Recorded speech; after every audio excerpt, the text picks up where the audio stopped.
ایک چیز ہے جسے ایمپیتھی کہتے ہیں کہ کسی کے شوز میں جا کے دیکھنا. مجھے بتائیے یہ ایک بہت مشکل کام ہے کہ اپنے فادر کے شوز میں جا کے دیکھنا کہ اس کو کہاں سے چبھ رہا ہے. اور ایک اور بات بھی ہے کہ ہمارے پاس آنے سے بہت پہلے ہی فیملیز نے اپنے آپ کو بھی بیمار کر لیا ہوتا ہے مریض کے پیچھے پیچھے. جو میں فیملی سٹیبلٹی کی بات کر رہا تھا, تو ایک ڈاکٹر کے لیے یا کاؤنسلر کے لیے نشے کے مریض کی فیملی کو کاؤنسل کرنا, ان کو مشورے دینا ایک ڈراؤنا خواب ہے. کیونکہ کسی بھی دن جب آپ کسی نشے کے مریض کی فیملی کو ملتے ہیں تو ان کے اندر بے شمار تبدیلیاں نظر آتی ہیں, ان کا موڈ مزاج بدلا ہوا نظر آتا ہے, ان کی پسند اور ناپسند بدل گئی ہوتی ہے, ان کے خواب بدل گئے ہوتے ہیں, ان کے ایٹیچیوڈ بدل گئے ہوتے ہیں, حتیٰ کہ ان کی دوستیاں اور دشمنیاں بھی بدل گئی ہوتی ہیں. اور ان کی زندگی میں اتنی افراتفری ہوتی ہے کہ آپ جب ان سے بات کرتے ہیں تو پیچھے جو بات چیت کی تھی پچھلے سیشن میں اس کے ساتھ سرا جوڑنا بڑا مشکل ہو جاتا ہے. اور پوری فیملی مایوسیوں سے گھری ہوتی ہے جب آپ ان سے بات کرتے ہیں, اور آپ کو نئے سرے سے کرچی پک اپ کرنی پڑتی ہے. اور جب آپ بات کرتے ہیں اور ان کے رویوں کو بدلنے کی بات کرتے ہیں تو وہ جو ساری آپ نے انسٹیبلٹی دیکھی تھی, جو سارا آپ نے دیکھا کہ افراتفری ہے, ابتری ہے اور کوئی چیز بھی سٹیبل نہیں ہے فیملی میں, یہاں آ کے وہ بہت سٹیبل ہو جاتے ہیں. جب ہم کہتے ہیں کہ انیبلنگ نہیں کرنی, پرووکنگ نہیں کرنی, تو they are adamant to do it. وہ کہتے ہیں نہیں یہ تو ہم کریں گے. انیبلنگ چھوڑنا کتنا مشکل کام ہے. یہاں ان کی سٹیبلٹی انتہا درجے کی نظر آتی ہے, اور ایک کاؤنسلر کی یہ نائٹ میئر ہے, یہ اس کا بھوت ہے جو اس کو رات سونے نہیں دیتا. یہ ایک سکے بند بات, ایک سائنٹیفک بات, ایک لکھی پڑھی بات, جب وہ کہتا ہے کہ دیکھیں یہ ڈاکومنٹ ہے, یہ سائنس کہہ رہی ہے, یہ گوگل پہ دیکھیں, یہ اس کتاب میں پڑھیں, انیبلنگ نہیں کرنی. کہتے ہیں ڈاکٹر صاحب انہوں نے نہیں پتہ جنہوں نے لکھا ہے, سانوں پتہ ہے, سانوں پتہ, ہاں آپ نہیں جان سکتے, ہمیں پتہ ہے.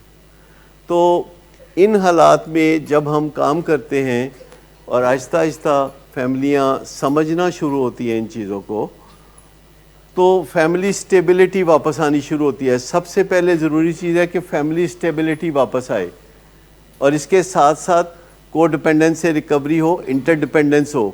سیدھی بات دیکھیں, میرے گھر میں کچھ ملازم کام کرتے ہیں اور وہ ہمیشہ سمجھتے ہیں کہ مجھے ان کا کوئی کام کرنا ہے. میں کہتا ہوں نہیں, آپ نے میرا کوئی کام کرنا ہے, میں نے آپ کا کوئی کام کرنا ہے. آپ میری باتیں مانیں گے, میں آپ کی باتیں مانوں گا. جس طرح آپ اپنی ضرورتوں خواہشوں کا خیال کرتے ہیں اور مجھے یاد کراتے ہیں بار بار, جب چھٹی جانا ہوتا ہے تو 6 دن پہلے چھٹی لیتے ہیں, ہر روز مجھے یاد دلاتے ہیں, پتہ ہے نا 6 تاریخ کو میں جانا ہے. لیکن جب میں کہتا ہوں کہ یار مجھے دہی پسند ہے تو یہ روز ارینج کر کے رکھا کریں, تو کہتے اوئے میں تو بھول ہی گیا. میں کہا تو بھول گیا تو میں بھی بھول گیا. تو اس میں کوئی شرمانے کی بات نہیں. ان کو دیکھو میری گل منو گے تو میں تہاڈی گل مناں گا, میری گل نہیں منو گے تو تہاڈی گل نہیں مناں گا. میرا میسج ہر اس بندے سے یہی ہے جو کبھی مجھے زندگی میں ملا تھا, کبھی مجھے زندگی میں ملے گا, یا جو میرے ساتھ زندگی گزار رہا ہے. تو اس کے لیے میسج ایک ہی ہے کہ آپ میری جائز باتیں مانیں گے, میں آپ کی جائز باتیں مانوں گا. آپ میری جائز باتیں نہیں مانیں گے تو میں آپ کی جائز باتیں نہیں مانوں گا, اور اس پہ مجھے کوئی شرمندگی نہیں ہے. تو سمجھ گئے آپ یہ بات کہ اپنے بچوں سے جو آپ نے میرے بنا دیے ہیں, اور مجھے کوئی پرابلم نہیں. آپ میں سے اکثر مجھے تنہائی میں کہتے ہیں ڈاکٹر صاحب تسی لے لو. میں کہ کچا کہندے ہو, پکا کہو گے تو سوچاں گے. پکا تو کوئی بھی نہیں کہتا, کچا کہتے ہیں نا, وقتی طور پر کہتے ہیں چلو کام تے گڈی ہے نا, ٹھیک ہو جائے گا پھر اسی اکھاں ہی پھیر لیں گے. ایسا کئی دفعہ ہوا, کئی دفعہ ہوتا ہے ایسا کہ پھنسے ہوتے ہیں, مشکل میں پھنسے, ڈاکٹر صاحب تسی رہ لو, تسی اپنا پتر بنا لو. اور میں کہتا ہوں ٹھیک ہے, نو پرابلم, مجھے تو کوئی مسئلہ نہیں ہے, میں تو آئی کین ہینڈل دیم. تو وہ کہتے ہیں اچھا تسی رکھ لو. لیکن ذرا ٹھیک ہونے لگتا ہے تو پھر کہتے اور ڈاکٹر صاحب وہ میں ایویں میں کہہ رہا تھا, سچی مچی تو نہیں چیز. پھر وہ کیونکہ دیکھیں آپ کا یہ گفٹ ہے فرام گاڈ, یہ اللہ کا تحفہ ہے آپ کو, اور تحفہ بندہ کسی کو نہیں دیتا تو اللہ کا تحفہ کس کو دینا ہے؟ تو اللہ کا تحفہ جو ہے وہ تو بندہ کسی کو نہیں دیتا. لیکن میں آپ کو بتاؤں کہ اپنے بچوں کو صاف کہہ دیں کہ تم میری بات مانو گے تو میں تمہاری بات مانوں گا, تم مجھے اطمینان دو گے تو میں تمہاری خواہشیں پوری کروں گا, اور تم مجھے سر فخر سے بلند کرنے کا موقع دو گے تو میں تمہارے لیے جان بھی دے دوں گا. لیکن اگر تم میرے لیے کچھ نہیں کرو گے تو میں تمہیں کوئی امید نہ رکھنا. یہ کبھی نہ نہیں یار میں تو بہت تیرے تے شہید ہو جاؤں گا, قربان ہو جاؤں گا میں تیرے تے. بار بار یہ کہنا کہ میں تو کچھ نہیں چاہتا تم سے, تم اپنے جوگے ہو جاؤ, مجھے تم سے کچھ نہیں چاہیے, یہ والدین کی یہ تمنا ہوتی ہے بات کرنے کی. میں آج کل وہ بلیوں کے ساتھ میرا کافی انٹریکشن چلتا رہتا ہے, تو اس میں ایک بلا ہے مجھے بہت پیارا ہے, ڈاکٹر اعجاز قریشی کی طرح کا ہے, تو بڑا لونگ, بہت لونگ, ہر وقت وہ توجہ چاہتا ہے, ہر وقت مطلب میں میٹنگ کر رہا ہوتا ہوں زوم پہ تو وہ بیچ میں آ کے گود میں چڑھ رہا ہوتا ہے زبردستی مجھے. اب اس کو ڈٹر کرنے کے ایک سپرے رکھا ہوا ہے, پانی کا سپرے, تو جب وہ نزدیک آتا ہے تو یوں کرتے ہیں تو وہ دیکھ کے بھاگ جاتا ہے. تو وہ اس کو عادت ہے کہ ایویں ہی لیٹنا شروع کر دیتا ہے, مجھے دیکھتے ہی زمین پہ لیٹنا شروع کر دیتا ہے کہ میں نے چک لو, اور اس سے وہ میلا ہو جاتا ہے کیونکہ جس جگہ بھی وہ لیٹے گا تو زمین تو صاف ہو جائے گی, فرش تو صاف ہو جائے گا, وہ خود میلا ہو جائے گا اور اس کو مجھے نہلانا پڑتا ہے پھر. تو ابھی کل ہی وہ اسی طرح کر رہا تھا, تو میں کہا تو پچھلے جنم چ کھوتا سے کیس ہے, یہ دیکھ کے تو پیڑا جا منہ بنا کے تے میاؤں کیتیاں نے.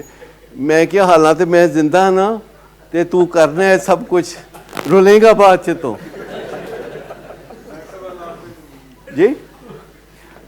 تو مطلب کہنے کا انہوں تے سمجھ ہی نہیں لگی, تے جے تے بلا ہے جہدے نال تسی گل کر رہے ہو تے کوئی گل نہیں, انہوں سمجھ نہیں لگے گی. لیکن تسی اگر اپنے پتر نال گل کر رہے ہو انہوں سارا پتہ ہے, لہذا وہ دن لے جیاں گلاں تسی بالکل نہیں کرنیاں کہ تو رولیں گا تے تو انج ہو جائے گا, کچھ بھی نہیں, وہ ٹھیک ہو جائے گا. اور یہ جو آپ کہتے ہیں نا تو رولیں گا, یہ بڑی پینفل بات ہے ایک ایسے بندے کے لیے جو جد و جہد کر رہا ہے اندر ہی اندر, جو دکھی ہے اندر ہی اندر, وہ دا پیو کہہ رہے تو رولیں گا. ایسا کچھ بھی نہیں ہے, آپ آج کی ذمہ داری لے لیں بس, بعد میں دنیا آپ نے نہیں چلانی. ایسے ہی بندہ سوچتا رہتا ہے کہ میں جاؤں گا تیرے پتہ نہیں کی ہو جائے گا, بندہ کوئی یاد تک نہیں کرتا, تو کوئی نہیں رولتا.